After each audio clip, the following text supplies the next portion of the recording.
is Chase Fourcade, former Nicholls State quarterback, and you're watching FanView Podcast.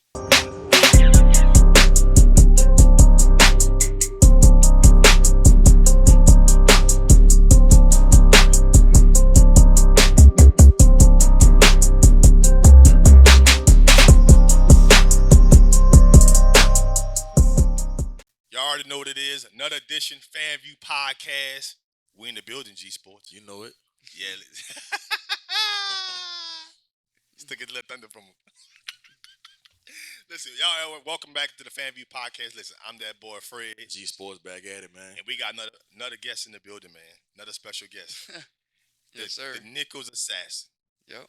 Putting the ball to stats. Put some respect on his name, man. Nicholls State all-time leading passer. The assassin. Yes, sir, man. It's a Sniping pleasure to be them here. out.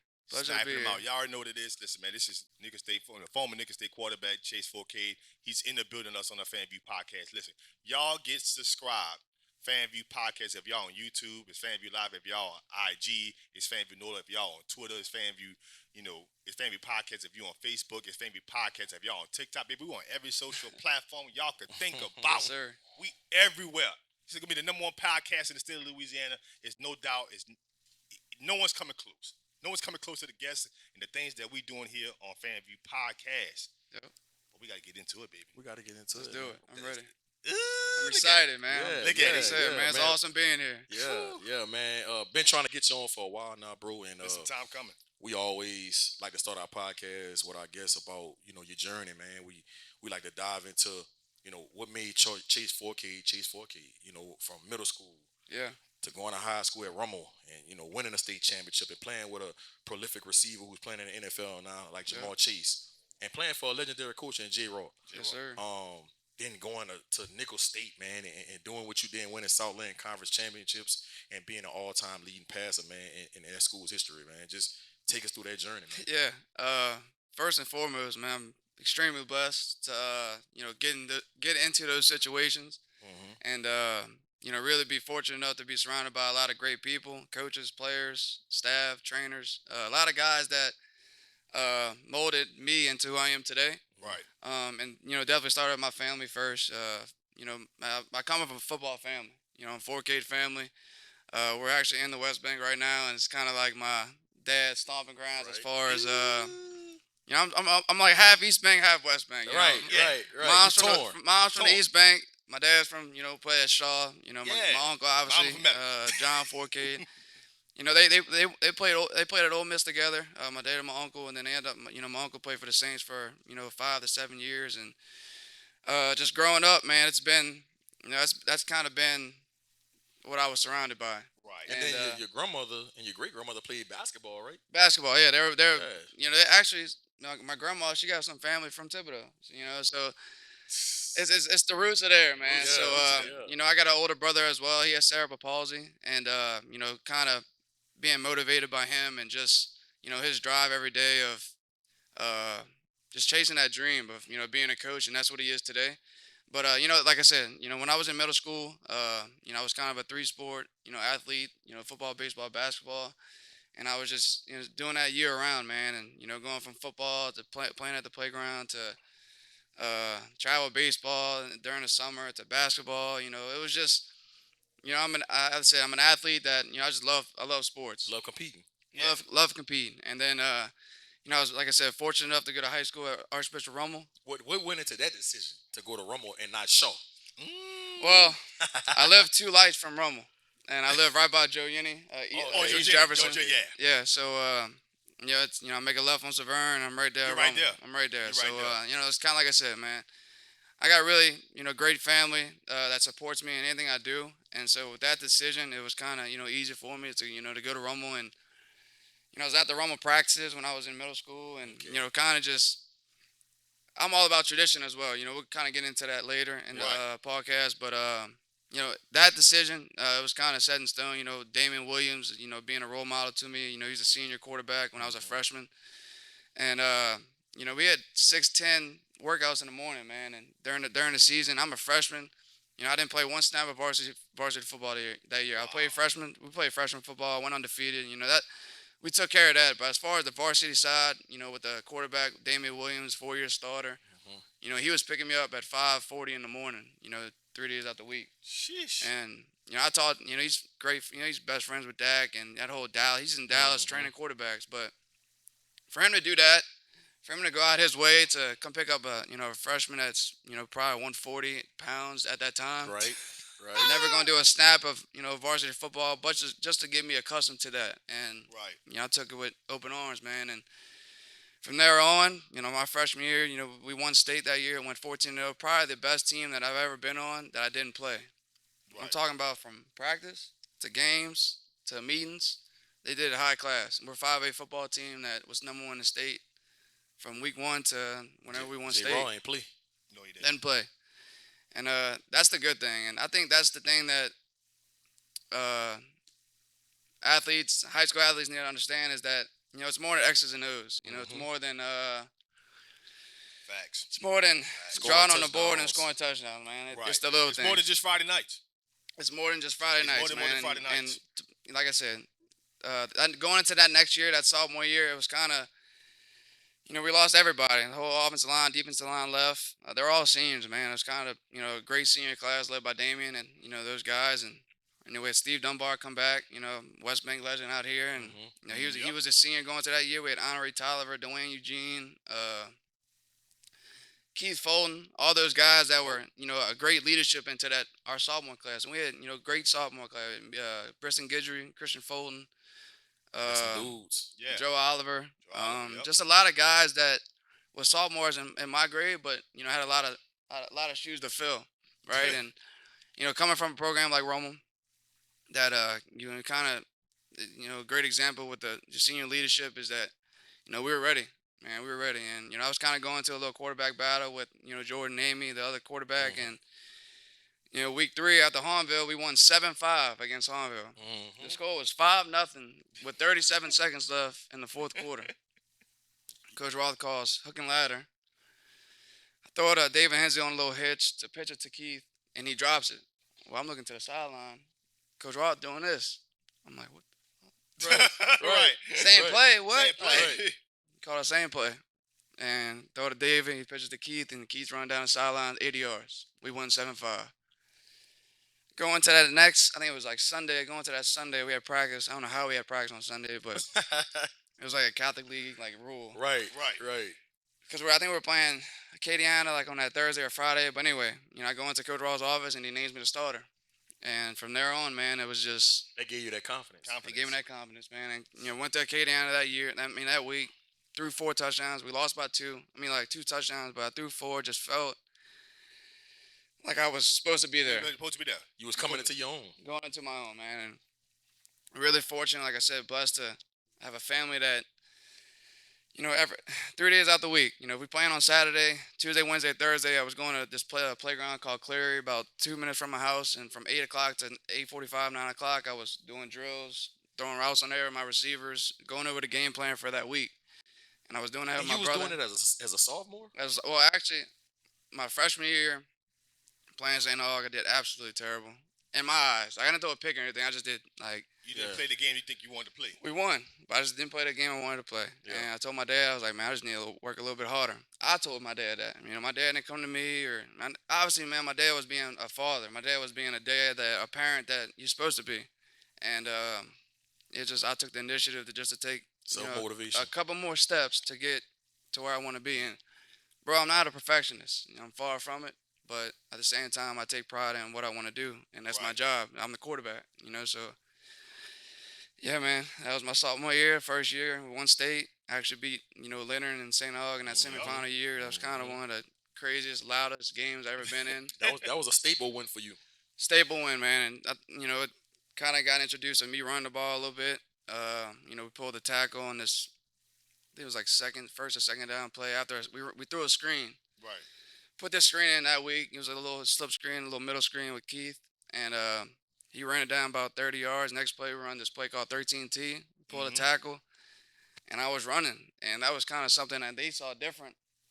Because the first time we played them, we lost, really 28-21. But I threw a Hail Mary in the last second. Right. And Leonard Fournette's playing deep safety. And Leonard just catches the ball and runs it back for a touchdown. Right. We lose 35-21. Right. So, Right. Right. Right. Right. End of the game, Hail Mary, oh, what to do? Yeah. Yeah. Anybody trying to stop him? We already lost. God, yeah. Then play that semifinal. That was my only game I lost at Yenny. My 4 years there, my only game I lost at Yenny. Wow. Yeah, it's a 2:30 game, so I don't even count as a night game. So Right. a night game in Yenny, I'm Right. undefeated. But Yeah. Right. God. Listen, it matters when the lights are bright. When the lights are bright, yeah, it's kind of you see who that dog is, you know. So, but Leonard, man, look, greatest high school player that I've ever seen. You know, Right. when I was little, listen, when I was little, I saw Joe McKnight on MTV Crib it to Hoover. I said Joe McKnight was the guy. Man, rest in peace, man. I was Yeah. look, man, Joe, Legend for sure. legend. Curtis, legend. I don't know why they still have number 4. Right. Man, 4 at Curtis. That's a good point. That's a good point. But, I don't know why anybody wearing the I'm about number. to tweet that. Yeah. Why? Why? But, Yeah. I mean, I get it. They're all about history over there and stuff like that. But Joe kind of made. I'm not gonna say he made John Curtis who he is today, but He he was a legend all over the nation, man. That- He that went to game USC against and did his Hoover thing. put Come on, him bro. over the top. Yeah. Come on, bro. That game against Hoover, we was Yes. like, boy, he him. Him. Boy, he him. He's him before there was any him. Yeah. Yes. No doubt about But, that. No doubt man, about that. Like he's that guy, bro. and it's good, man, because my senior year, look, I got friends that went to Curtis, played at Curtis, and we always went back and forth in high school that we're never gonna play each other. You know, either Rummel was scared to play, or Rummel didn't want to play in the 1A, 2A. That was the program. whispers. That was the Wizards back in the day, right? Then we go to my senior year, and we played Curtis. Like, they was in the district, went to the Catholic League, and I'm like, man, let's get it. Like, this is where you want to be, man. Yeah, I'm telling you, yeah. bro. Like, Rummel just, I mean, I don't know how it is now. I keep up with it. It's just, they're struggling, but I know they're gonna get back on top. They're a little young this year, but it was just, man, it was different, man. Being number 1 in the state for consecutive weeks, and like Coach Ross said, you got all these people that want to join the bandwagon of, when you Y'all win. had some guys, bro. Look, when you win, bro, it's a target different, on your it's a back. different, Yeah. it's a different feeling, man. It's a target on your back, and how you respond to that, that's on you. But at the same time, it's like, that's what you get for winning, Yeah. and And then carrying that, your legacy over from Rummel to Nicholls State. Yeah. Take me through that transition. man, that was tough, man. It was I had my senior year, I had about 7, 8 offers. You chose Nicholls over Maryland. Yeah, I get to that. That was so, a big deal. That was a big deal back then. Yeah, it was. Man. I was So, even wondering. I'm like, Yeah. Nicholls, she's choosing Southland over the ACC. Rebo. What's going on, Yeah. man? Hey, Tim Rebo. hey, Tim Reel them in. and Rebo. Yes. Hey, Put some respect so, on his name. hey, and Lee Rousseau too, man. I was like, And my dude Lee. so going into that process, man. Going into my junior year at actually after my junior season, that January, so I was still a junior in that time, and I got an offer from Arkansas State, and that was my first offer ever. Coach Walt Bell was OC. And it was another guy, man, I forgot his name. I'm sorry I did. It was a coach, bro, but we coached against each other at Lamar when I was at Nicholls, he was at Lamar. Mhm. Great guy, man. Great guy. I forgot his I'm sorry. I don't know why I forgot his name. But anyway, he offered me that scholarship. So throughout it was Arkansas State, McNeese, Northwestern, Nicholls, Austin P, Coach Brandon Jordan, Mhm. legend. Yeah. He was there at the time. He kind of knew I wasn't going out there, but Right. for him to reach out, offer me, Yeah. we still talk to this day. Right. And so going into my senior year, Walt Bell was still on me. I'm committed to Nicholls. My July, I kind of told my dad I was going to just commit because my dad was like, man, look, they're not going to wait for you. Right. Nicholls is going to pass up on you if you're not going to make this move. Right. Yeah. So I was like, man, I'm going to commit. And then the other reason why I committed because I wanted to focus truly on my senior year. Right. We probably arguably one of the best teams in high school. I'm going to say history because, we're 8th in the nation my junior year. Mm-hmm. First in the state, we lose to Jesuit in the semis. Foster Morrow, backup third string tight end. Another guy caught a touchdown. I'm like, dude, Right. it was unfortunate, man. Right. Bring Like, back some where- nightmares. That's crazy. That's my junior year. So we go 11. We go crazy. Look, I'm ranting about this because this is gonna be till I die. Whenever I die, I'm gonna keep talking about this. Right. Shit Right. How are you? This is when the Division I playoffs came. How are you 10-0, number 1 in the state, and 8th in the nation, and you're the second seed in the playoffs? And who was one? John Curtis. John Curtis. And ask me who they lost to. They lost to St. Aug that year, and we beat St. Aug 37-7. Wow. How? And there was no How? explanation behind it. It's the power ratings. So I guess I mean, they were so this is the thing. How? They were still playing in the McMain, Lusher, whatever district. Right. But they got all their power ratings for playing St. Aug, Carr, somebody else. But that year was second seed, so we had to face the winner of Turlands and Jesuit. No, I'm sorry. Who we played first? No, we played Turlands. They played Saint. We beat Turlands. Then we had to play Jesuit. And you know that year we lost. We beat them 10-7. That was, man. Look, that A grinded out game. that Jesuit. Yeah, I threw an out route. That was like defense. He could have made a play on it, but JP called it, turned up for a touchdown. We won 7-3 or 10-7. Something. Yeah. Anyway, you know, we're playing them again, so I knew it was gonna be a good game. I knew it was gonna be a great game. Right. That Friday, Curtis played Brother Martin in the semis. Curtis won, so we're like, well, we gonna play Curtis in the dome. Like everybody from 1980 was looking forward to this game. Like I'm looking forward to this game, but we gotta get to Jesuit first. I knew that, man. We playing that tag on at Jesuit. There's probably like 10,000 people there, man. It was just that whole Thanksgiving week. If there was 2 weeks I can get back from Roma, I'd be a 4-time state champ. Jesuit and Catholic week my senior year, we lost Clyde Edwards-Helaire. He tore y'all up. He tore y'all up. He tore y'all up. We went to a 4-down to a 3-down. I don't know why we did that, but He tore y'all up. he tore us up, man. I remember Stretch. Yep. That's all he did. But yeah, going to that Jesuit week, you know, we knew they were gonna cut. We knew their D-line is gonna cut. We know going in that Jesuit Blue Jays are gonna cut our offensive line because they know we pull, we counter, we do a lot of stuff as far as the run game. Well, they go into the game, they do that. We still try to run the ball. You know, first touchdown we scored on was a pass play. I'm 8 seconds in the pocket throwing a post route to JP. You know, we're down 14-7. But all in all, man, they beat us that year. They win state. They beat Curtis. It was, you know, a great Jesuit team they had. You know, going to my senior year, you know, we lose state, and then going back to my transition into Nicholls, and I get all these offers. And then after my senior year, you know, Walt Bell, I'm already committed to Nicholls. I'm kind of set in stone on being a colonel. Right.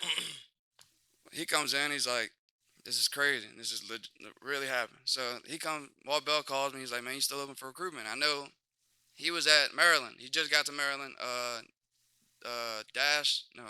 Coach Durkin. Coach Durkin was the head coach, came from Michigan's DC. He becomes the head coach. Walt Bell becomes the OC. And a bunch of like former head coaches were all position coaches at Maryland. And they got new facilities, like everything. Yes. Well, he's like, hey, you still open for recruitment? I'm like, hell yeah, I'm still open for recruitment. He's like, look, I'm going to fly down tomorrow and I'm going to come meet you. Fly down tomorrow and I'm going to come meet you at Roma. All right, cool, whatever. I don't know what this is all about, but all right, cool. Right.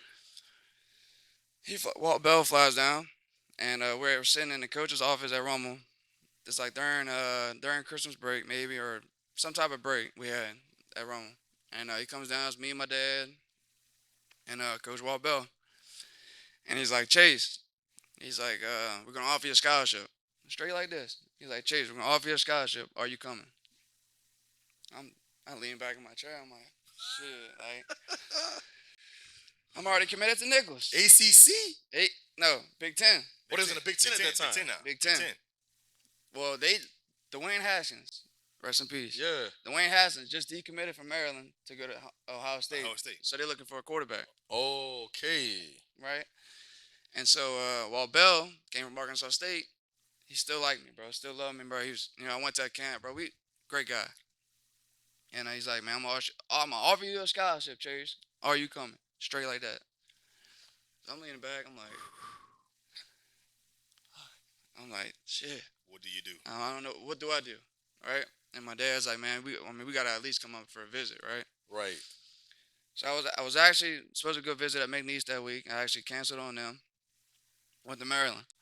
But I know Coach Rebo was Hey, pissing look, their pants. Look, Coach Lee, he was like on the edge of his seat, like the whole time I was up there. He'll tell you that too. And went up there. Me and Lindsey Scott was up there, man. Lindsey, Another great Yeah. guy, man. Great Mhm. player, great friend, great everything, man. We up there at Maryland, bro, having a time of our life, man. He's kind of telling me like, he's like, yeah, man, I'm not gonna go here. You know, I'm gonna kind of go to LSU, and Yeah. you know, I told him the same thing, man. I was like, look, I'm not gonna, I'm gonna go to Nicholls too, and I'm So even while you was on a visit, having a time of your life, you still was like, I'm still gonna stay committed to Nichols. yes, and the reason why is because is that I wanted to rebuild Nicholls, man. Like really, I wanted to truly rebuild. Because it was a shit show before Rebuild Man, got they there. said Oh, it was a what I bunch of heard clowns. was I'm that from down there, they bro. would Like, rather be JUCO, bro, it was bad, bro. was Like I'm bad. talking about, you go to a game, it might have had 50 people in the 50, stands. and they were 0-12, but probably. So, It was bad. Mhm. but yeah, look, being there at Maryland, College Park, you know, getting picked up by this dude Speedy. He's at Florida now, great guy, and picking up in a freaking Tahoe, all black. I got a charger in the back seat. All the bells and whistles. I'm like, bro, this is the life. It's the life. I got a hotel room to myself. My dad's in the 6th floor. I'm by myself. Chase, it's the life. This is the life. This the life. Like I'm going to the facility, walking around, but hey, what's up, Chase? How you doing? I'm like, how you know? What the like? What the? What? So yeah. we're you know we're there, man, and you know we went out, went sledding down the snow. It was kind of wasn't prepared for that. Right. I went out there with like a pair of jeans, right? Right, And jacket. right. Wake up to snow. I can't even see outside my window because snow just piled up. Right. So I had a meeting with the head coach, and he was like, man, look, he's like, I'm gonna fly down Tuesday. I'm gonna meet with your mom. I want to talk. I want to tell her about everything that's happened out here because I want to. That's the lady that I need to get out of. That's the not post? the decision maker, but she's Yeah. the one. She's the one. And Mama said you going to Maryland. Going to I'm Maryland. going to Maryland. No doubt So about it. my dad said, you know what, man, coach, you don't need to do that. So I told my dad that in the room. I was like, look, Dad, I'm sticking to Nicholls. Like I'm committed to Nicholls. I'm all in. I'm 100%, 300, 200, whatever. Man, that had to be tough, bro. Ooh, Especially, yes. Yeah. in the generation that y'all came up in. Yeah. Cause so many kids, once them big Power 5 schools come calling, It's They- like I'm in. they I'm out. in. They out of Yeah. their commitment at a Group of 5 school or D1AA school for damn sure. Yeah. That It's just that was a hell of a Power decision, 5 bro. coming. No And- disrespect to anybody. The yeah. average kid is gone. Right now they're going. They go. Yeah, and They it, go. but it actually worked out for you though. Yeah, it did. It did. And actually, I'm happy it did because Maryland my freshman year, they lost 3 quarterbacks, right? And so Right. I'm thinking, Damn. did I make the right decision? Like, Right. you know what I'm saying? So, Right. but anyway, so when I told my dad I was just committed to Nicholls, they bring me to Baltimore Airport. They bring me back to the airport. Mhm. I actually had to stay a day because they had some snowstorm going, and Mhm. signing day was Wednesday. So I got to make my decision. Quick turnaround. I got to make my decision. I had baseball practice that day. The whole time at baseball practice, I'm thinking like, where the fuck am I going? Like, Right. where am I going? Like, to what college am I attending? So I had to sit down with my parents, my brother, and I told them I was like, I'm sticking with Nicholls. And like you said, the average D1 guy that has those offers, will go and take their talents to a Power 5 school. Yes. And a lot of factors, came into me, with Nicholls. I wanted to rebuild, like I said earlier. I got a brother that's in a wheelchair that, he's an hour away, man. And Right. my freshman year, he was coming to practices, sitting on the side, watching practice, not saying a word, right? Just observing. And just observing. And, obviously, definitely critiquing at anything I'm doing on the Mhm. field. Completion, incompletion, the ladder drill, why you missed that ladder, why you skipped that ladder, whatever. But that, like I said, that's what molded me to who I am today. But the players coming in, we had Evan Veron from Riverside, man, a killer. Sully Les from Lutcher, Sully, oh my God. a 4-year All-American, Listen, best bro. defensive player I ever played with. Sully Les Mike. from Lutcher. No disrespect to all the great D linemen that came through Nicholls. Man, say it, man. But Sully might be No, arguably Sully the is best the interior lineman that ever come through Nicholls State. Ever. And he is undersized. Yes. best. Hands down. Bro, you could not block him. Couldn't Hands block down. him. His If hands, he's an inch or 2 inches taller, he's Oh, probably playing 7-8 year league, 7-8 year guy in the league. He was cold, dog. And like I remember said, I was watching him at really Lutcher, fortunate too. to play on his side Right. rather than going against him. Right, Right. And right. well, yeah, I'll talk about Sully definitely, but there's them guys. Dontrell Taylor from White Castle. Never ever been in my life to White Castle, but Coach Lee's telling me about a guy from White Castle. And then all those guys, man, had fat. Larryon James played against him at he went to U High. Played against him, played linebacker. Alan Pittman from Death Strand. Hezekiah White from Curtis. Curtis. You know, all these guys that had the mindset of one word, man, winning. Winning. Then you got Coach Rebo, you know, on our visit. Right. You know, he got his his legs crossed. Yeah. He like this. Yeah. He like Chase, man. I'm not a boasting guy. I'm not a bragging guy. I don't boast anything. I don't brag about myself, man. I let all my actions speak. I let what I've done as far as high school, college, go into light. I want another guy that's 5'10", 6 foot on paper, Right. 5'10", 5'11", 200 pounds, that have that same drive and that same dream of being a quarterback at Nicholls State or Bethune College, Cookman, whatever college.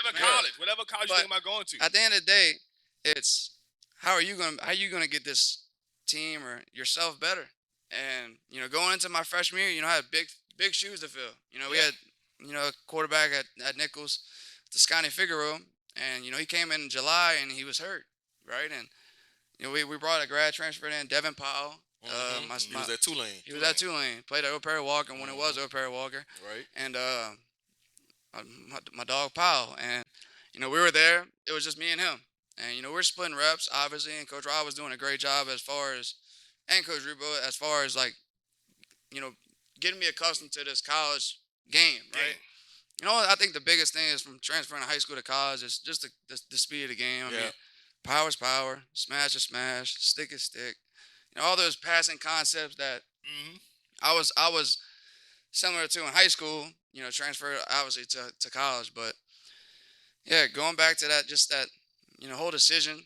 I finally called Coach Lee that night, dude. I was working at Cleared Playground, and He probably answered the phone on the first ring. Coach, it was like when I told him, I was like, look, Coach, I'm all in. But they were screaming like through the phone. I was like, man, this is incredible. Like, Right. this is special.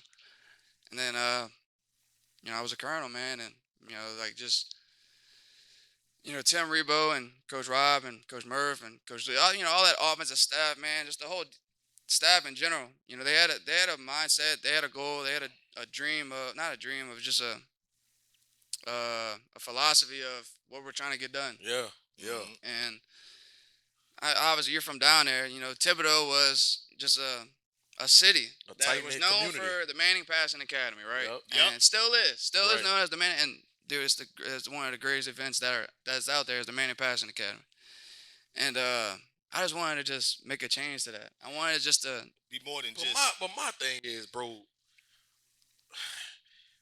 Tim Rebo has never been a head coach before Nicholls, never. right? The program is terrible. It's a dumpster fire. Yeah. And prior to that, my senior year, they went 3-8. So that was a 14-0 season for them, going 3-8. Right. So from a team that went 0-14 the year before that. That's what I'm saying, bro. And you really betted on yourself. Yeah. Yeah. And Coach Rebo said, and you really believe the vision that he talked about when he was recruiting you. But not only did you believe it, y'all went out and actually did it. Yeah. And Like, I talk think, about like how y'all really revamped that program, because I remember coming to some of y'all practices. I remember coming to some of y'all games, dog, and it was just a totally different culture. Yeah. With you at the helm, Coach Rebo leading that ship, Coach Christopher calling the plays, Coach Yeah. Murphy at receiver, Coach Lee offensive line. Coach Chris Thompson. Oh, CT. Like, oh, man. bro, like y'all had some really, really good coaches Yeah, on that and- staff, and I think that played a big part into it too. Definitely. We had CT that was a Nicholls legend. Yes. He had 11 Mhm. picks one year at Yes. Nicholls in 05. Played in the I league. believe 05. And he's on the all-decade team with the CFL with Hamilton, and he played with BC for a little bit. But, man, it was just a mindset. And I was actually talking to Marcel. Marcel Yeah. Andrew. Yeah. Dude, I don't know if I might be the only Nicholls alum that still talks to their former players that I played with. But, Mhm.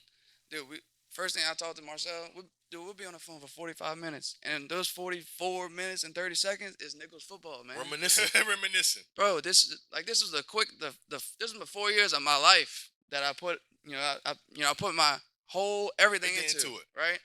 And so did everybody else that was on that roster. Man, I'm talking. It could be the fourth string long snapper. Me and his relationship is right there. You know, Y'all have played. I ain't even gonna say part of the reason. Y'all are the reason why Nicholls State facilities are getting rebuilt as we speak. As Y'all we are the speak. reason why people are excited about coming off of Nicholls football because y'all was like that was a pioneer stage. That's a Yeah. pioneer's time. You know yeah, what and I I mean? feel like we were the Pioneer time. foundation to that. Yeah, And definitely. And that's why I try to, when I talk to people about that, it's not like we want to have all the glory for it. No, we're not doing that. No, we all had a mindset. We all had a drive to go out there and just win. Win. But how we won and how we were gonna win, it was way before that game week against Georgia, where we were right neck and neck with them. And I do want to go back to that. I do want to go back to that. I watched that game live, and not only that, bro, y'all went to Kansas and upset Kansas.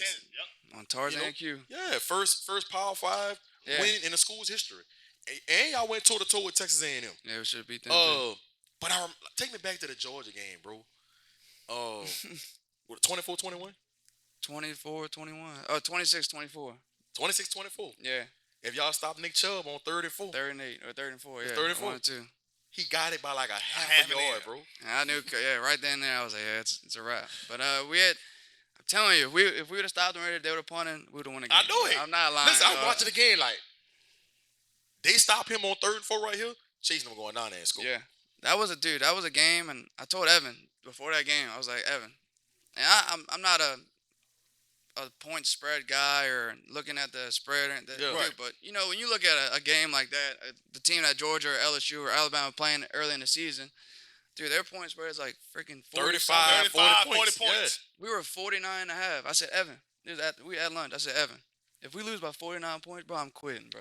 I was like, I'm quitting. And then, going to that game, dude, it was so surreal, man. It was like, dude, that was 93,000. I know it. 93,000 just screaming. Was that opening week or that was second week? That was our second week. That was our first week, their second week. Gotcha. They just played UNC, North Carolina, with North Miss Trubisky. They won like 34-21, 31-24 or something like that. And so that was their first home game with Kirby Smart. Yep. Right. And then, so we going in Who's there, the dude. quarterback then? I think it was from Jacob Eason. East. yeah. East. Yep. He threw a pick to freaking Jeff Hall. Yep. Jeff Hall returned it. Hey, see, that's another thing, dude. We had great seniors that class. We went 5 and 6 that year. But look, But you saw the foundation. the foundation, man. You saw it. It was all freshmen, sophomores, or redshirt sophomores You saw playing it. and hitting the shit out of Nick Chubb. Yeah. Monty Martin. That's Sonny Michelle was on that team too. Yeah. Sony Michelle, bro. Yep. Bro. We actually like Former first round pick. and that Nick Chubb and Sony, we actually got him out the game or something. Like we were tired. I mean, and Nick Chubb said after the game, like that was probably the toughest team that I ever faced in my life. He went 20 rushes for 80 yards. Yes. Nick Chubb Yes. from Cleveland Brown. Nick Yes. Chubb. Yes. And so, anyway, going like just that whole class. We had a Monty Martin that's freaking 5'4".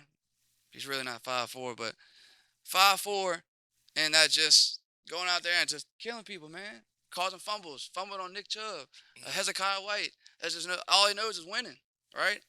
And so going to that year, 5 and 6, we lost to Georgia by 2, South Alabama by 1. We scored, went for 2, didn't get it. We scored, threw a post to JP. We ended up tying the game, and coach was like, let's go for 2.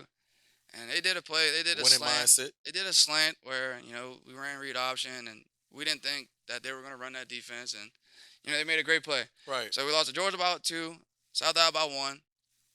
A UCA Central Arkansas team that was top 10 in the nation in FCS. Mm-hmm. I throw a touchdown to CJ Bates. They call it offensive pass interference. Probably the worst call ever. Ever. We lost by 7. Then we lost the next week. So we're 5 and 4 going to UCA on the road, and we lose by 7. Then we played Southeastern the next week, and we're up 28-14. We end up losing 42-41 or something like that. So you take those 4 games or 5 games right there, you flip that around to a W. We 9-2, and I'm not saying that's just one play that could have happened differently. Or Georgia, they sent the corner blitz, and I hesitated a little bit, and I missed CJ Bates by like the tip of his finger. That was the pick. And it's just Yeah, it's stuff like that that I wish I can get back. At the same time, it's But it's That's that part of built character. character. character. You know, Yeah, that built y'all to be hungry going into those next years. You know what I mean? And it's crazy. Uh, Jaquan Jackson and Tajay Spears, who played for Tulane, yeah, you know, they went 2-10 Two and Right. last year. right.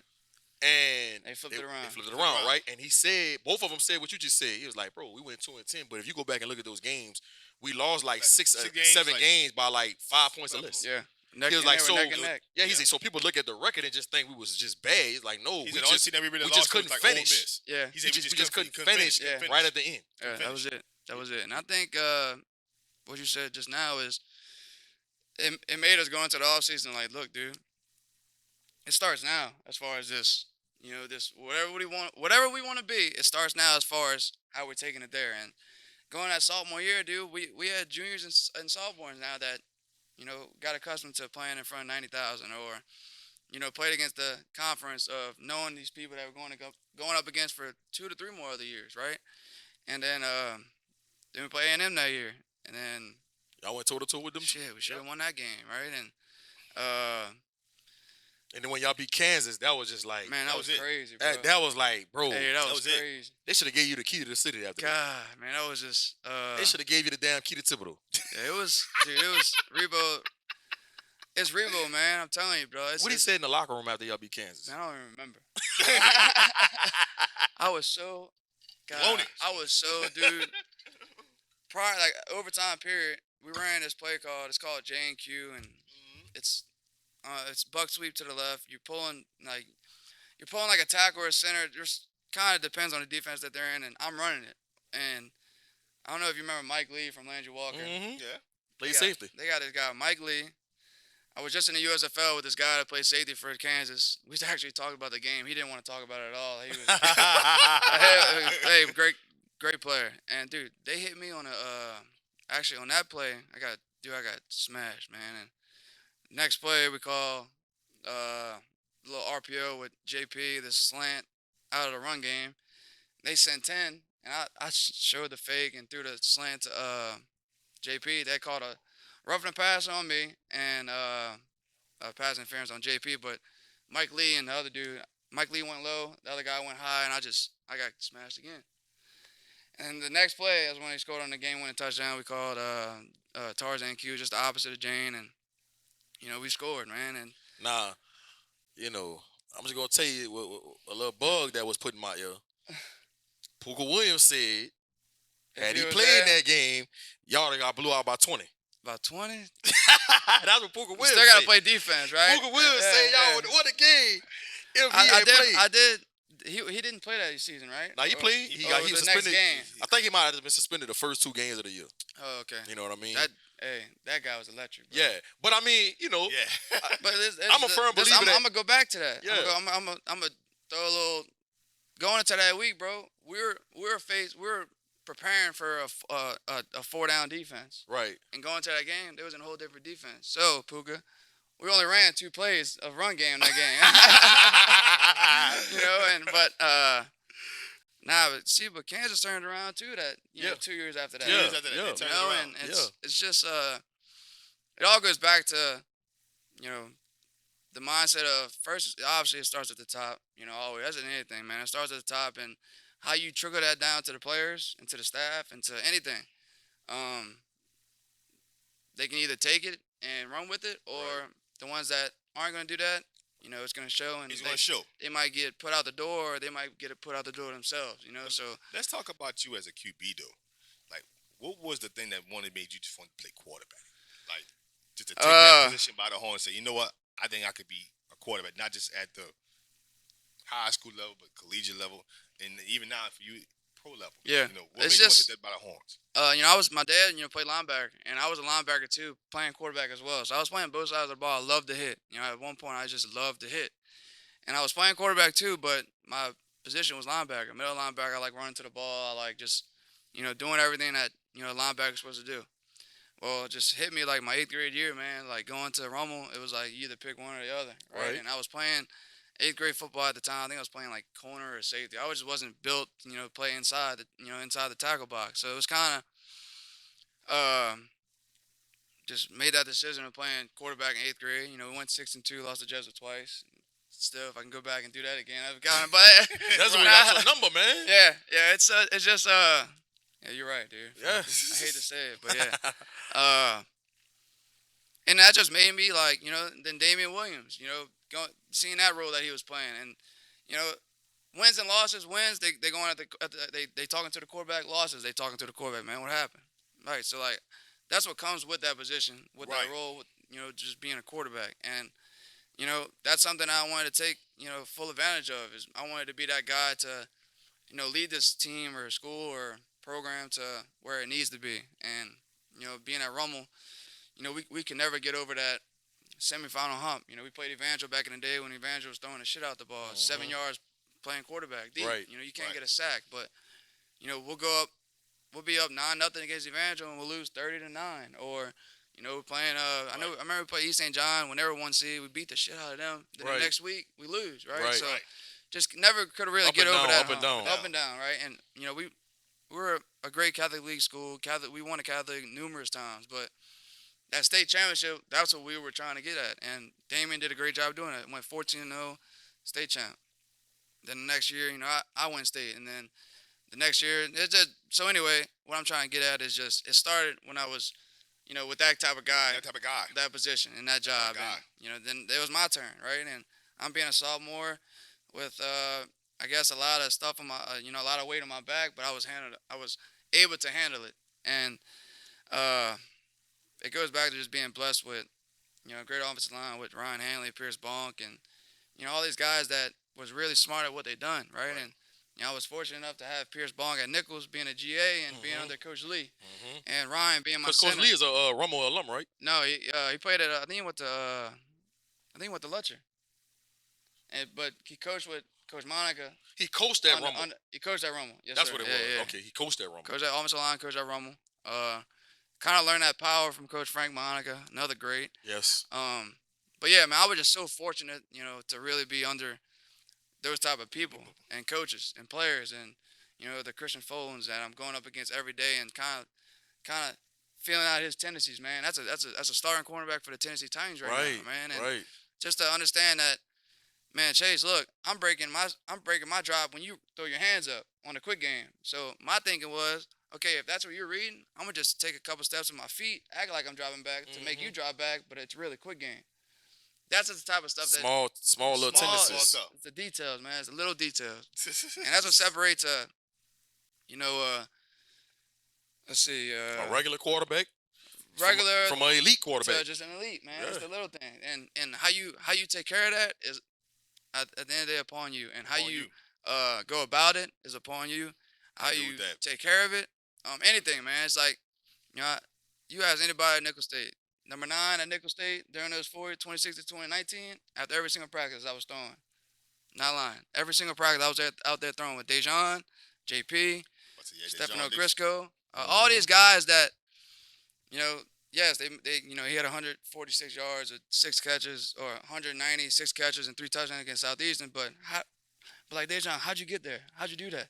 You're just like you just didn't click it on Friday or Saturday night. No, No, that didn't like happen like that. it takes work, and it takes Preparation. hard work Preparation. and dedication, and being able to perfect your craft or better yourself in any way possible. And it could be film, it could be drills, it could be technique, it could be eating right, it could be treatment, or showing up, showing up on time to everything. Yep. I had one punishment my 4 years there at Nicholls. I'm able to talk about that because it means a lot to me. Yeah. And the reason why I had that one punishment run was because I forgot to weigh out after a fall camp practice because I was watching film with Coach Rob. So Coach Greg, the strength coach, told Rebo, and Rebo, it was me and Dontrell Taylor, both guys, 4-year starters that we both didn't have any punishment. And Coach Rebo looked at it, he's like, man, y'all just jogged the 50 and back. He's like, Right. I'm not worried about that because he knows that he knows who we were, You man. know you were. Yeah. I do want to get into They retired number 9 at Nicholls. for real. I'm not joking. Yeah. Yeah. I think it's gonna happen. Oh, I'm talking to GT about it, man. Talk to Yeah, JT, man, that's AD. on them, man. I ain't got. Yeah, I don't. yeah, I don't yeah. really try to get into all that. At first I wanted to be around just everything, and You know, It's not about that. It's about the accolades. At some point in Yeah. time, the accolades gotta. It's about changing the program. Yeah. Yeah. If you go to Maryland and don't go to Nicholls, I just don't know if they had. I think they have some type of success. I don't know if they have that That's level of it, success that's- if you're not at the helm, because the quarterback position is such an important position on the field. I mean, you look at the NFL, you look at college football, high school football. 9 times out of 10, when you got a good quarterback, and a real leader at quarterback Yeah. that gets people to rally around them, more often And, you than know, not. I was big on going up. I was an AJ McCarron guy from Alabama. Mhm. You know, and he lost, I think, 3-4 games. I could be wrong, but he lost 3-4 games. I was at one game. He lost against Oklahoma against Trevor Knight in the Sugar Bowl. Trevor Knight had the game of his life, bro. The game of his life. Listen, he probably would say that to this day. His best game ever was Alabama in the Dome. And Yep. Yeah. for some reason, Alabama they can't win in the Dome. I don't know why. Well, 2015, Zeke Elliott. part of that was because they had nothing to play for. That too. I mean, they lost to Auburn the week before that, and that was crazy. They wasn't playing for a national They championship. weren't playing for anything. And I get it. You know, I actually went to the Sugar Bowl. They played Kansas State with Bryce Young. Bryce Young is unbelievable too. Yeah. But I just grew up watching AJ McCarron, and I was just figuring out, like, how is this guy winning? I get it. He got AJ. He got Cooper. He got Cooper. He got Mark Cooper. He got this guy Norwood at number 83, but just a great receiver back in the day. He had I think he had Julio for when he was. I don't know. I could be wrong, but I know he had Cooper. He had Norwood, and I think Ridley was coming up. Yeah, really might have been a freshman. Yeah, really too. Might have been a freshman or And, something like that. Ridley was coming up. So my thing is just like how do these guys are just going about their just being in college and really think that this thing is just easy for them. You know, it just takes work, man. And I'm big on the little things. You know, like I said, I never missed a workout, man. Right. Even treatment. You know, I was there 30 minutes before treatment. You know, this is the trainer. You know, this is a guy that's okay, man. Is Chase taking this shit serious? Like, Right. with the treatment. Right. And if not, I mean, hey, yeah, coach, like this man came and get it right in the trainer room. How's this man gonna get it right in between the white lines? Right. You know, Real like talk. Right. And people You don't know? think about it like that. People like listen, man. A lot of fans' position is just they think I'm gonna be honest with you because I hear what people have to say because I'm a fan. right. They literally think that y'all just could turn that shit on On Saturdays. Yeah. or even at the pro level where you at now. They think y'all just turn that stuff on And I think that the reason on to game that, day, and it's like, no. and I think now from seeing it from you know, being a GA, being, you know, I was under, you know, Coach Rebo's staff after I even left, and just seeing, like, you know, it's true. You know, we went 3-8 last year as far as the Nicholls State football team. We went 3-8, right? And I just feel like the reason why is because, and I could be wrong, you know, it's just my opinion. The guy was a 4-year starter there that, you know, missed one game because he got hurt, but played in the fourth quarter. So I played every game I was there, right? And it's just, they think they're just going to think it's just going to click on Saturday. Click on Saturdays. And so the work that they put in, man, y'all got this facility, man. You Y'all mean to ain't tell even have me? that. Y'all ain't even have that. You mean to tell me y'all got this big ass facility, and I'm leaving before y'all? And the only reason why I'm there because I got to tag film. But I don't mind tagging film. Right. I'm watching film. That's me. I'm watching film. Right. That's what I do. I'm watching film. You know, I don't watch Netflix or shit. I go home, watch film, Right. or watch these breakdowns of quarterbacks because, I mean, that's what I like to do. That's what you have to do. Passionate and- about it. And that's what it takes. That's what it takes. just And what I it just felt like takes. they weren't really in sync. You know, and trust me, man. Look, if a guy from 3-8 was on sitting here, hey, tell me wrong. Tell me what I'm Right, saying wrong, right. right? I think a lot of these kids, man, they're caught up in their own distractions. Yeah, And they take football. I don't want to say the word for granted. I don't want to Yeah. say that. I think they work hard. But they don't take it serious. yeah, Oh, you gotta have some leadership, man. yeah. You know, a lot of people might not want to be a good. They might not want to be a leader, but they'll follow a good leader. Yeah. You know what I mean? And so I I agree think with that. that's a big part, and that goes for any sport, bro. You gotta have Agree with that. team leadership. It can't always come from the coaches. You can't. You can't. And that's It got to come from sometimes. It got to come from the the group guy of guys from the that you player. like And gridiron if you have with. a team that it comes from the players, then that 9 times out of 10 that team's successful. Yeah. Yeah, And because if you need a coach, hey, come on, Yeah. Chase. Right. Hey, G, Right. come on, G. Like Right. I need you to Right. do something. What? Like, man, No. he don't want it. Yeah. you don't want You it. know, You like, I gotta want it more come than a from- kid. It got to come from those group of guys because at the end of the day, that's your peers. So when your peers is telling you, hey, listen, man, we got to get it together. We got to Yeah. do this. We got to. it's motivating because this is somebody who's working out with you. This is somebody who's next to you. But most importantly, y'all have a lot of the same common denominators. Yeah. Y'all going through the same stuff. Right. Every single day, bro. Yeah, every single day. You know, Y'all in the same age group. Yeah. So in your mind, you're like, man, he can do it. Why shit? What excuse do I have? Right. A coach is older than you. A coach has kind of been through it a little bit, so he's speaking from a different lens. He's speaking from a different view. But a guy who's playing with you saying, man, we got to get together. We got to do this. We got to do this. It's like, right. man, if he can do I it. feel like they just lost it at times. And, you know, it's But- probably not why they went 3-8, but it's probably part of the reason. Yeah. These I kids just got, think like, we just took it a little bit more serious than. these kids got distractions. And You know? I just think my position is these kids with the distractions, with these devices. Yeah. And so they see people lifestyles and they see so many different things and they think they can have it all. I can play on Saturdays. I can go over here. I can do this. And I can do. And for a lot of kids, the main thing gets lost. Yeah. The main thing don't stay the main thing. They're not willing to sacrifice. They're not willing to sacrifice the entertainment or the views or all this stuff, but it shows in fall camp. Yep.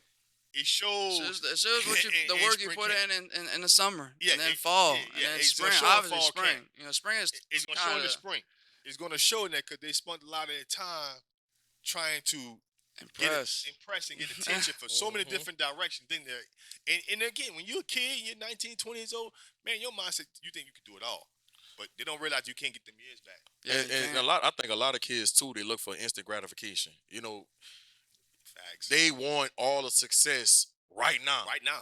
They want to skip steps in this process. They're not willing to like earn what they get. Yeah. They want to just hand it to them. Like, you know what I mean? And, you know, and it just don't work like some that. guys Bro. it takes them 2 years to get it. Yeah. Some guys it takes a week to get it. Sometimes it takes them 4 years to get it. Yeah. You know, but it's different type of players that Everybody path different. Everybody path different. And I feel like that's why another reason why Rebo was so successful, because he had a lot of people that just came from different backgrounds or areas or cities or schools, right? I mean, we have about 1 or 2 guys from out of state on our team, but most of the people, you know, I either played against or I just know from some sort of high school where they came from, right? And Rebo just, man, he's great.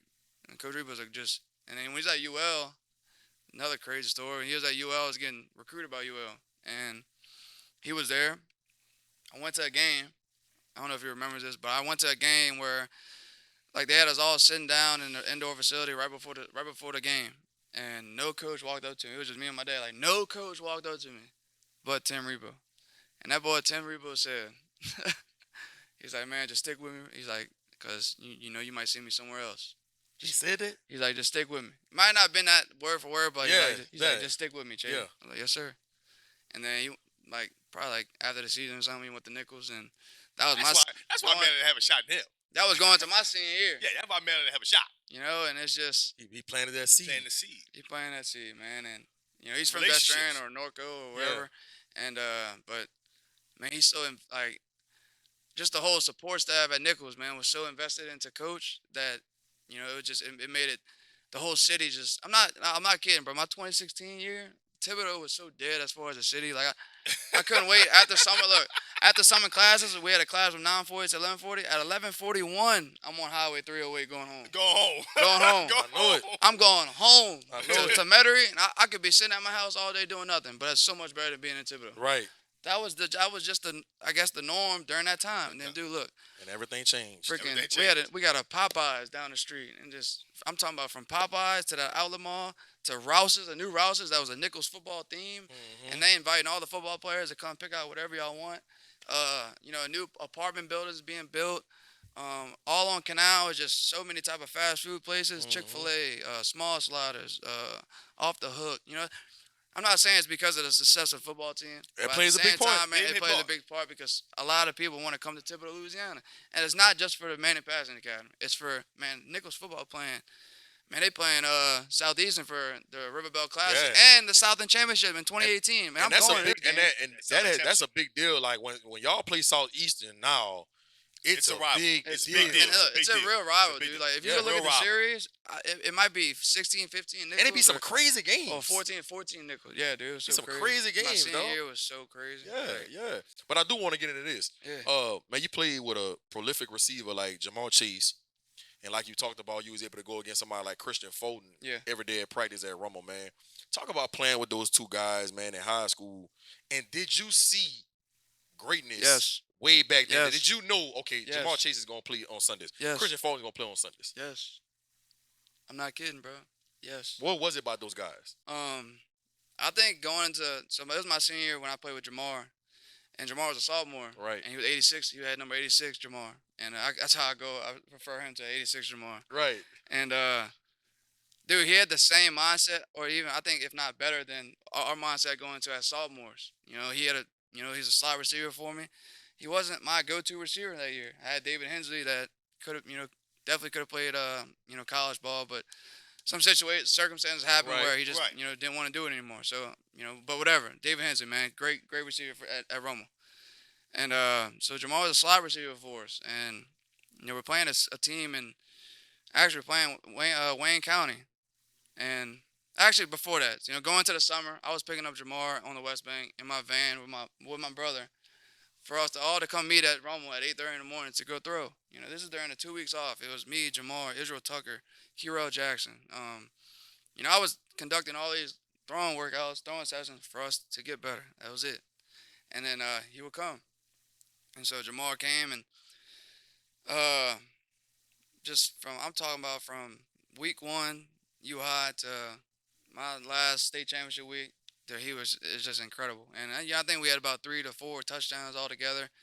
But going into Wayne County, we on ESPN, playing on ESPN. Mm-hmm. It's because of Christian Briston. They have Benito Jones still in the league, and we're playing on ESPN. I throw a ball over to him over the middle, and it was a little high, but he went up and grabbed it, dude, like it was nothing. Then he had an out route. I threw a touchdown to him on an out route, and I'm just like, yeah, dude, this dude's elite, special, special. As a sophomore. As a sophomore, dude. And they're playing. Look, playing cover 1, Wayne County team from Mississippi that they're a powerhouse team. Yeah.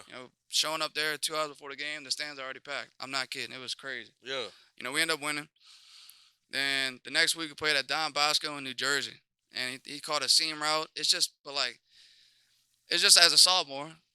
He's probably like 14, 15 years old. As a sophomore, Right. I keep saying that the whole time. As a sophomore, this man was just, the way he got off of routes, getting back on the stem, running seam route 2 yards outside the hash, and making a play, and making people miss. It was just, he was one of a kind, man. So he sprained his ankle that week. I mean that game, sprained his ankle. So he was out for about 2 weeks. Comes back and saying, "Oh, we in the rain." And I was watching my highlights one day. It was during the season, and that was when they played the Saints. Cincinnati played the Saints this year, and I sent him these videos, and I was like, "Boy, you was different." He was like, "Boy, I was different, man. I appreciate that. We had that relationship. We still do, man. Great guy, bro. Yeah. Jamar's his family's great. Everything about him's great."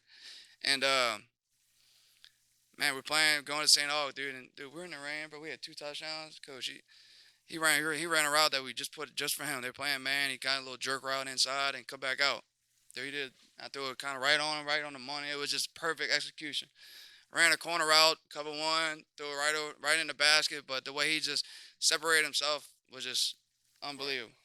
So just that whole year, man, just being him being himself, and obviously going up against Christian every day and Andre Deneuve and all these great high school players. It made him to who he is today, and.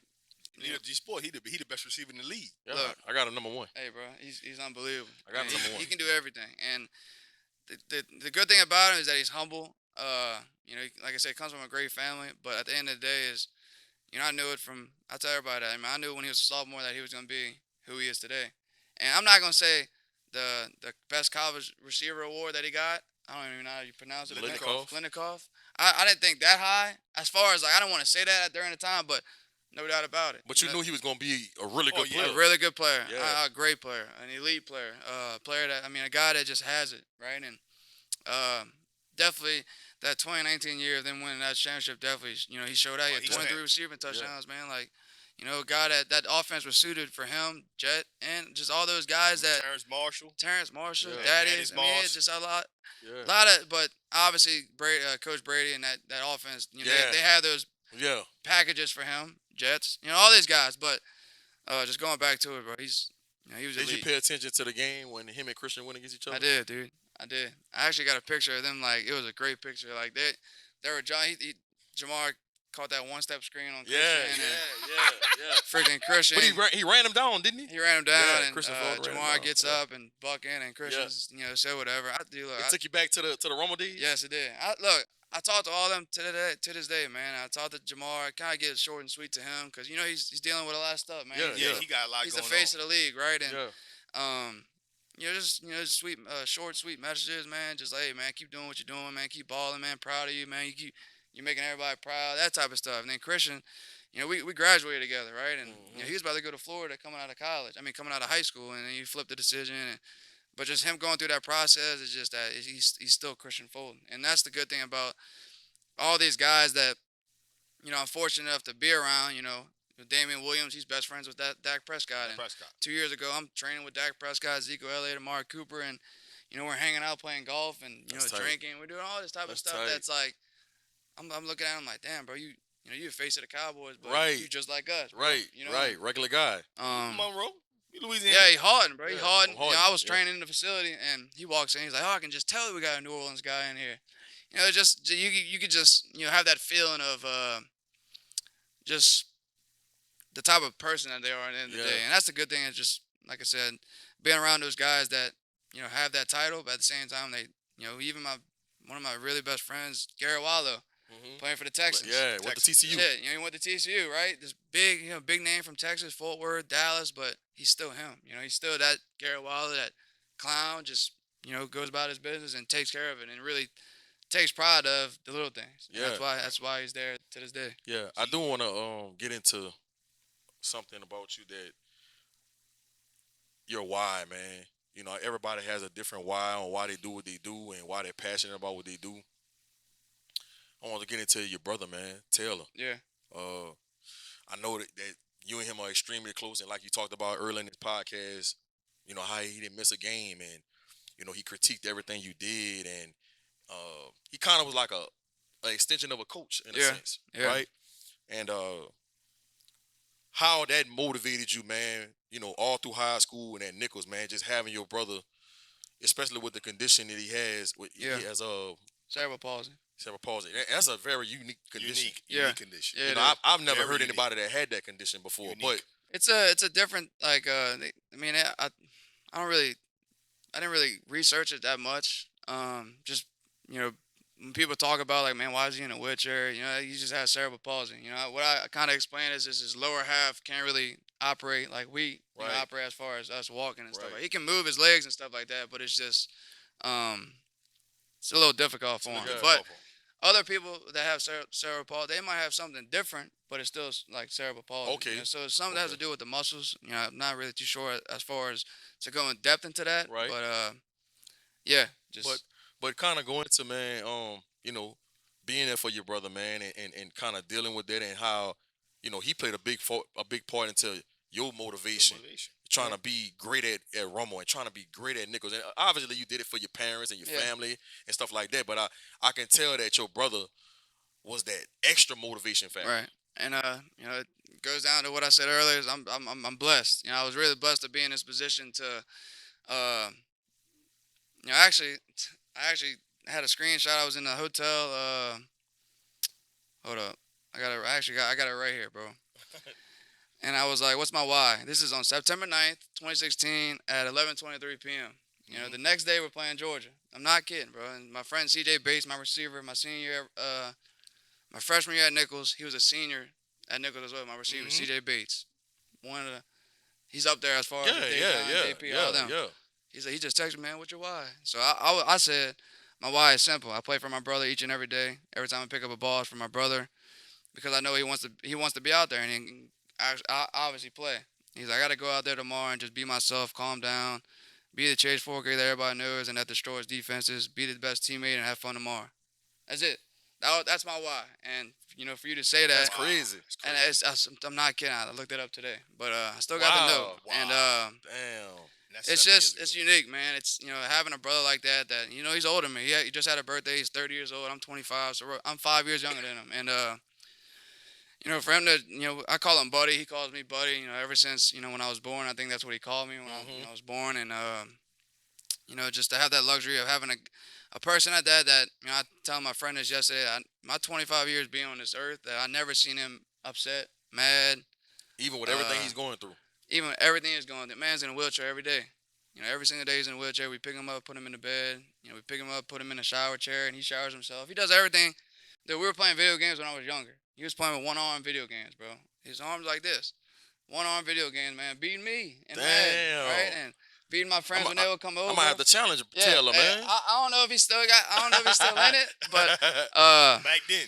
back Yeah. then, dude, he had it, bro. And but being younger and they did a story on my brother because my dad was coaching playground ball and my brother just you know if my dad's running 100 yards, he's rolling in his wheelchair 100 yards, right? And just to be right by my dad, and I'm the little kid on the side, you know, effing off to the players, hit them in the pads, helmet. I'm the Hmm. little kid messing around with all the players that they Right. thought I was annoying, right? Right. And Right.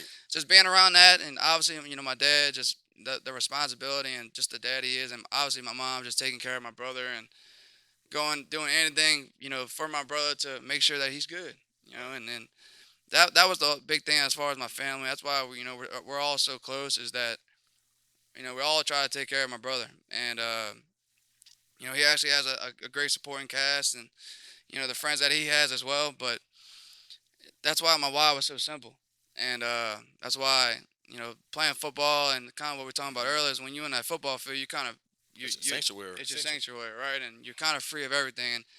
And I used to have to wear a tight fit. It was awesome, man. Just having my brother at Rummel, and going to my junior year, I kind of asked Coach Ross, like, man, do you mind if my brother can just come to practice every day?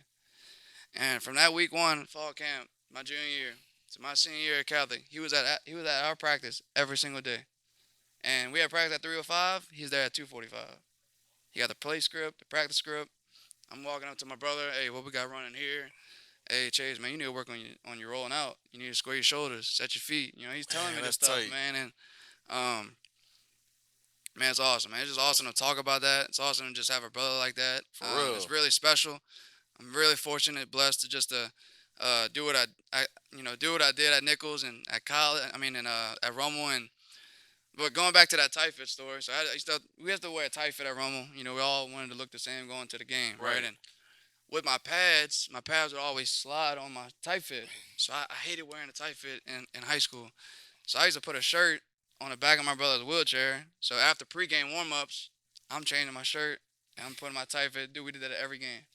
And that's what I talk about, the little thing as far as why I love the game so much. You It's had the a little things, routine. man. It was the The routine. singing the fight song when we make that U-turn after Rummel or after a win, or don't step on the R in the locker room, or the little victory light being on in the locker room, but it was on for 14 weeks straight because we never lost.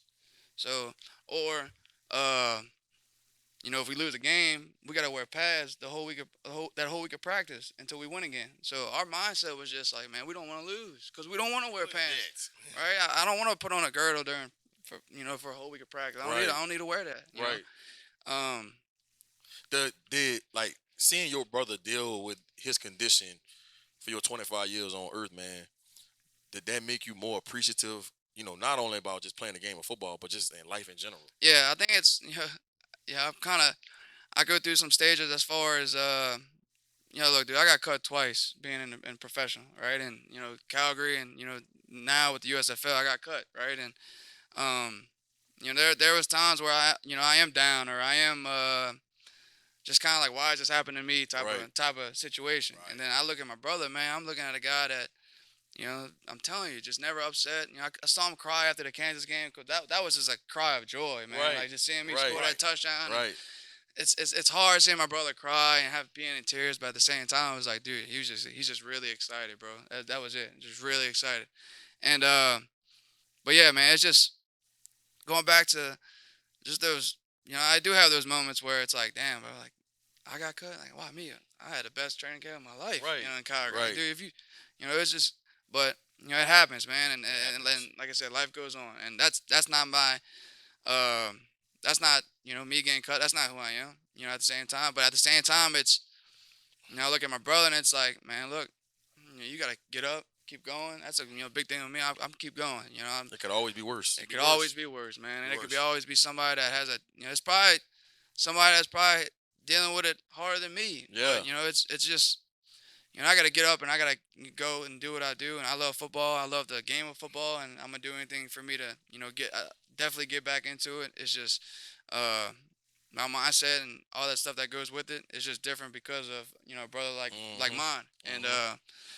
but at the same time, it goes a long way too. Just eventually when I get done playing, and we're probably gonna be coaching together, and it's probably gonna be awesome to see that, and just because his knowledge of the game, man, is just like mine. Real And talk. dude, it's Mhm. crazy. I heard you man. used to be sending him y'all practice clips at Nicholls, and you weren't supposed to be doing it. Yeah, I wasn't. I wasn't. I used to do because I'm telling you, dude.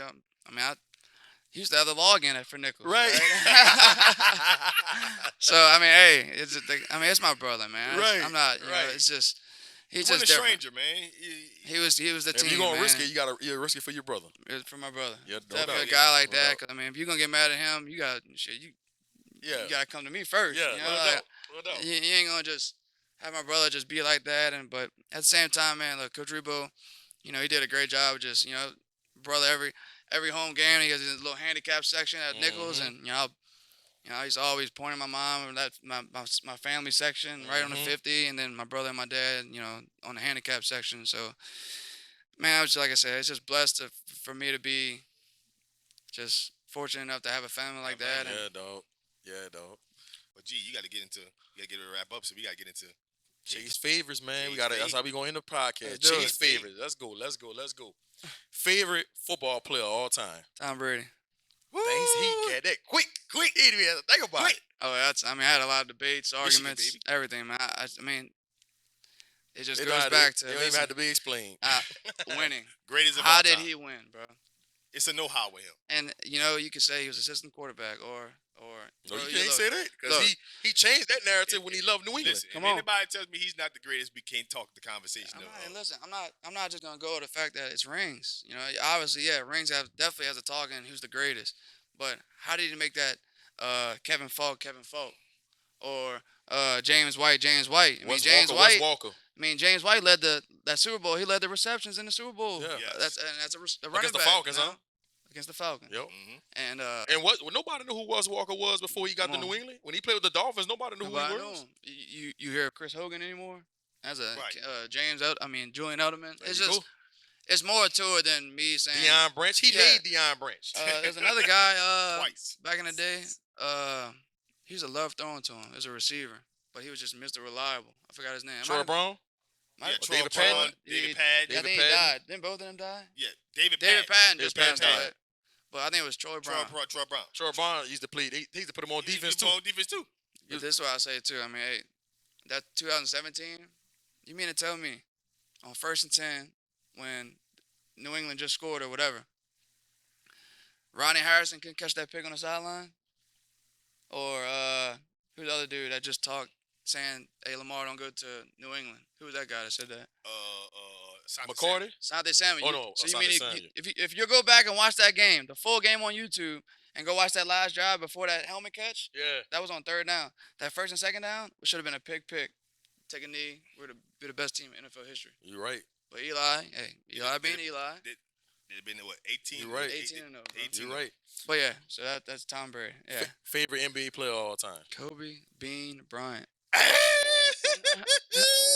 Kobe, Bean, Bryant. Gotcha. Y'all gonna put some respect on the Mamba name. I gotta say Respect Bean. on the Mamba. Favorite movie of all time. Friday Night Lights. Good one. That's a Good good one. one. I never Good one. heard anybody mention Friday Night Lights. I like Not Friday many Night people Lights. watch Friday Night I Lights. have. I used to love it. Yeah, man. Friday Night Lights Billy cool. Miles. Odessa, Texas. Oh, Odessa, Texas. I actually met, dude, one of my good friends. So the quarterback for Friday Night Lights. He's an actor, obviously, but he was in Fast and Furious. I forgot his name. He was in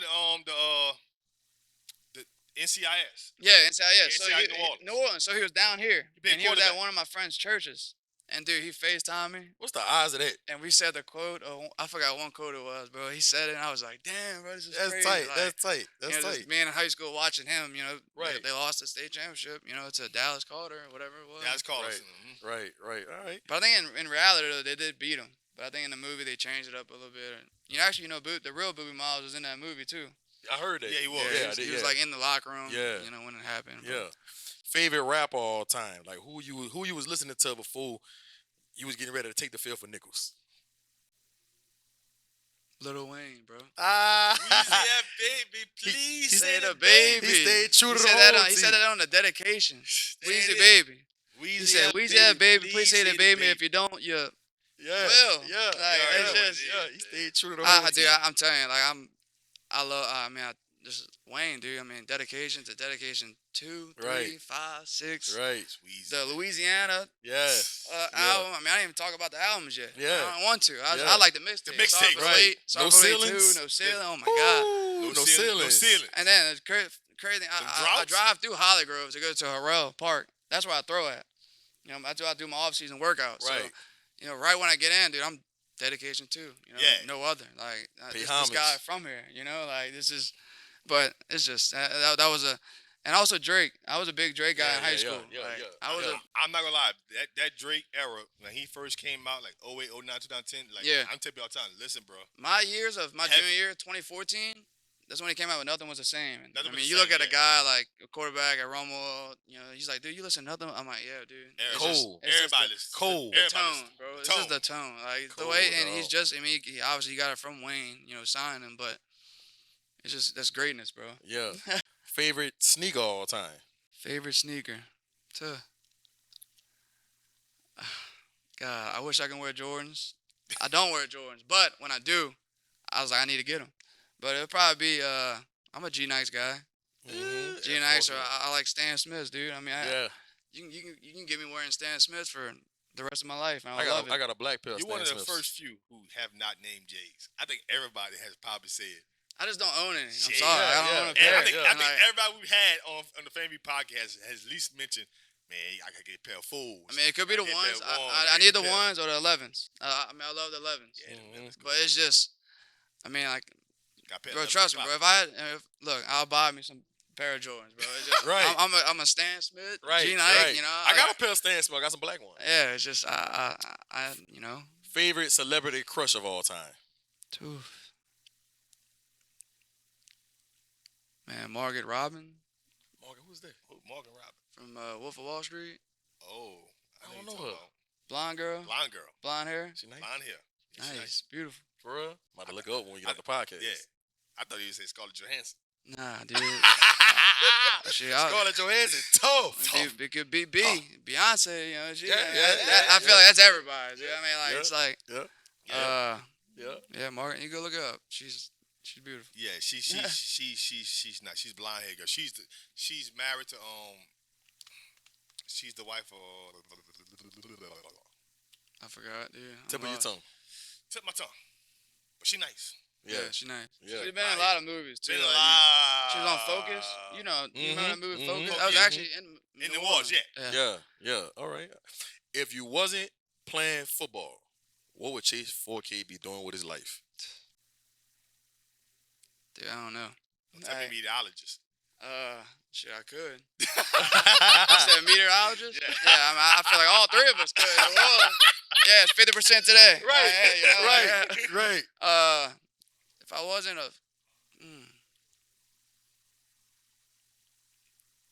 I'll be a professional golfer. You nice in golf? I want to be.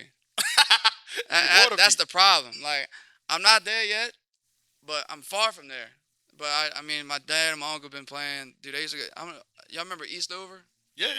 They have a In golf the East, course yeah, in yeah. the East. Yeah, dude. golf course, yeah. So my dad and my uncle used to always say, dude, they used to play for money out, like big, like, my uncle was playing for the Saints during the time, so he used to have a house on hole 1.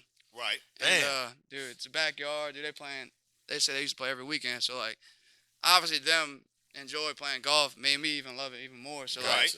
Bryce, dude, I was at the range this morning. It was just like, cause Can like you, when can you watch golf though? I could, but not all 4 rounds. I got you. You can't watch. I'm a. I agree. I I can't mean, watch. dude, like I can Tiger watch. Woods. I can watch Sunday, but I can't watch like Thursday, Nah, Friday, I and couldn't. Saturday. I mean, It's a lot. it's a couple of players that, but dude, being a professional golfer, It's tough. dude, it's tough. And cause like that same shot, you gotta have that same shot constantly. And that's why Tiger's Tiger. Man, I mean, there's nobody gonna be like Tiger. No But one be like that. he made golf. I mean, I'm not gonna say he made golf, and trust me, bro. I'm born in 1997 when I think it's the first Masters he ever won. Right. There's Jack Nicklaus. There's all these Gary Player, Mhm. all these other guys that obviously made the game what it is. But Tiger, Tiger pioneered the sport on a brandable level. yes, It's dude, nothing against Jack Nicholson. It's nothing against the guys that came before them. that But- Nike.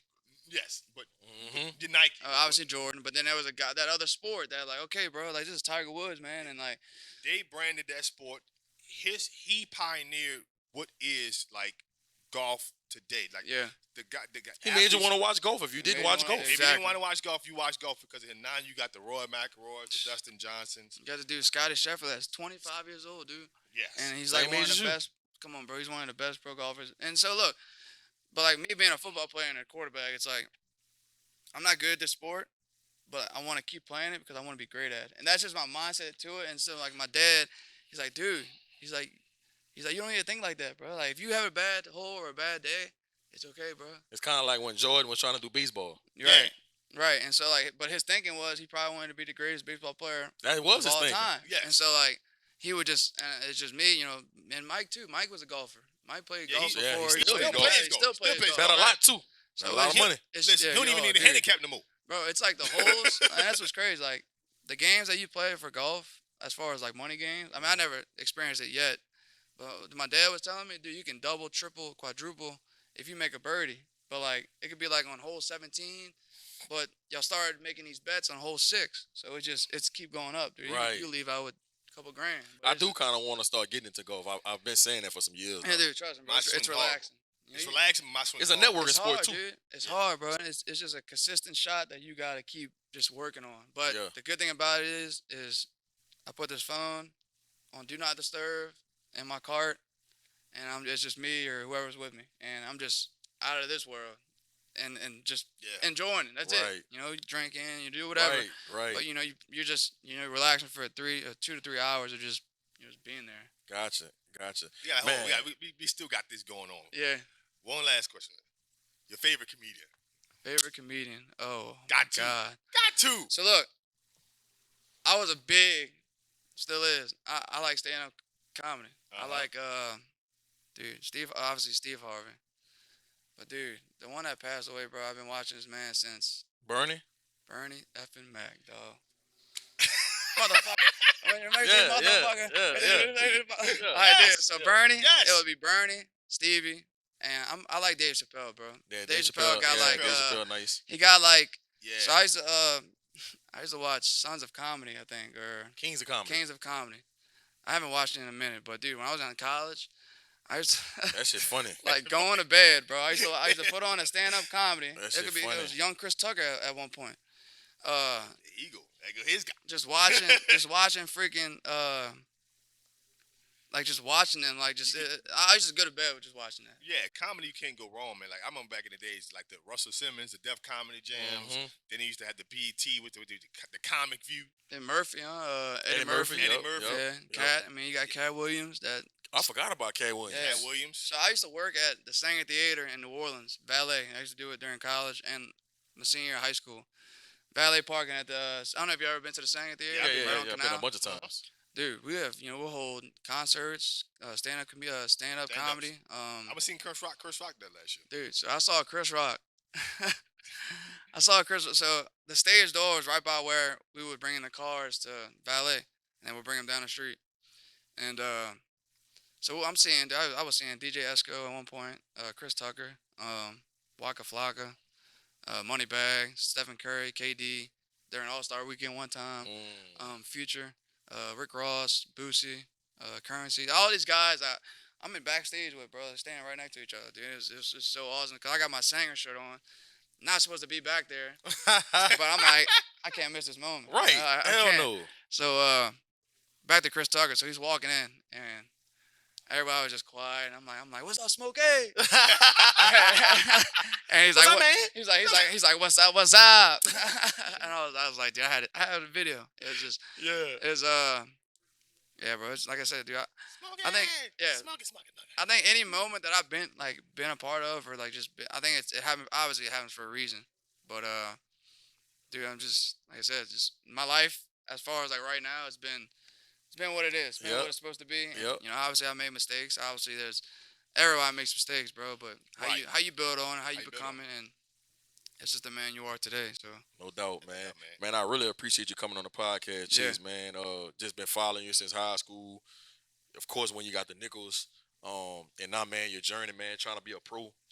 Man, I just, I have a real appreciation for your passion and your determination, for your crowd, bro. Like, yeah, you just don't see that all the time from athletes, bro.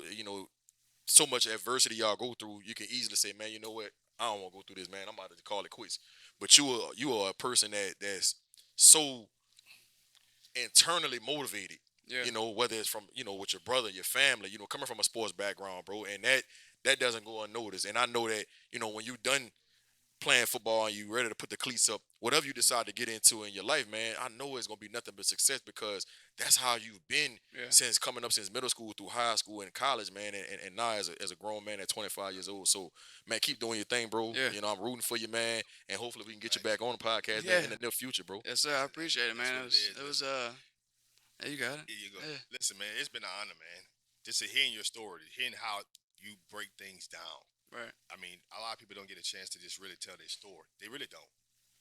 Everybody think that if you're an athlete or you're a public figure, if you're somebody, they think that you're just so standoffish. They Yeah, think that I don't have to.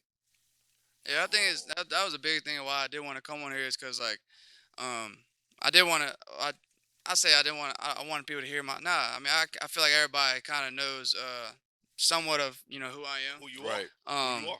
but yeah, like you said, man, like we're athletes at the end of the day, and that's Hmm. kind of our public figure is that I'm the quarterback for Nicholls State University. Right. Kind of everywhere I go in Thibodeau, Houma area, they know me because They of know that. you.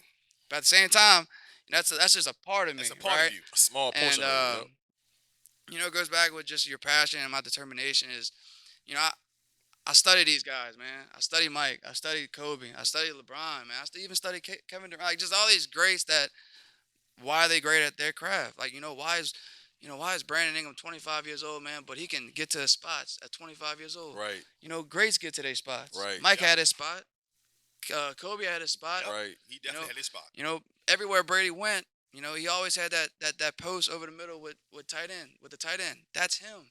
That or checking it down to a receiver or a running back. That's Tom Brady, That's Tom man. Brady. So, but obviously the team part of that is obviously also is success, but just the person that he is, the player that he is that they never let go of their philosophy and who they are. Who they are. And it's just hard work and dedication just brings that to who they are. And that's why they're great, man. That's why 5 or 7 rings, 6 for 6 with Mike, man. It's just like That's a gift, why are they just doing that? There's more to it than we said earlier, just Xing and O's and playing on Saturdays. It's the work that they put in and day out, Day and out. it's just It definitely takes a certain type of person to get a group of men to rally around you and reach one common goal. and put them bro. blinders That's- on and reach yeah, one goal, it's- man. That's the not Southern easy. Championship. That's not easy, man. It's That's and definitely not regardless of the circumstances and situations, and we was in Barker Hall with lockers that we got from UL or LSU, man. We didn't care. Right. And we had jerseys from probably like 08, 09. Right. We didn't care. We're gonna run spot right Ranger Packer, and if y'all in cover 2 or cover 3 or one high, 2 high, we don't care. We're gonna execute because we all know what we're doing. We're all in that same page because the little things, man, Little things. the after practices, the bonding, team bonding, just all that Mhm. stuff that makes us a very successful team. And that's why we were really fortunate to win 2 Southern championships out of 4 years when I was there, and go to 3 playoffs out of 4 years too. So all that stuff takes a toll as to why somebody is successful and why a team is successful. So. I see coaching in your near future. Yeah, I think it's I see it. it's coming, I man. see It's it. I see it. I cause I see do it. want to inspire. I definitely want to inspire. Like I said, why can't a guy 5'10", 200 go play college football? What's No setting doubt. him back? No And doubt. probably the thing that's setting him back is, it could be stuff that man, coach, I just don't know what cover 2 is. Okay, man, we need to dive deeper into that. So that's, but like again, man, I appreciate y'all putting me on there, and Oh, man. I know it's only gonna grow for you guys because y'all are getting athletes and role models and players that young guys from high school to college are looking up to. Then trying to kind of want to see what their journey is all about. Yep. And a city like New Orleans, man, we got great athletes from any sport, and For real. that's why we're a special city, and that's why I love always being here and coming back. No doubt, man. Make sure, man, y'all subscribe to the channel, share, tell a friend to tell a friend, man. Yep. This the FanView Podcast, man. It's G-Sportz. I'm signing out. Listen, I'm that boy Fred. You already know what it is. Signing out. Peace out till next time. Yes, sir. Peace.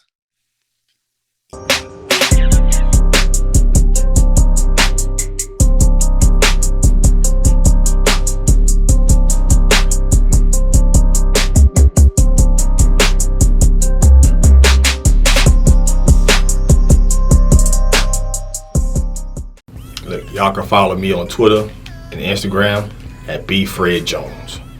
Follow me on Instagram and Twitter.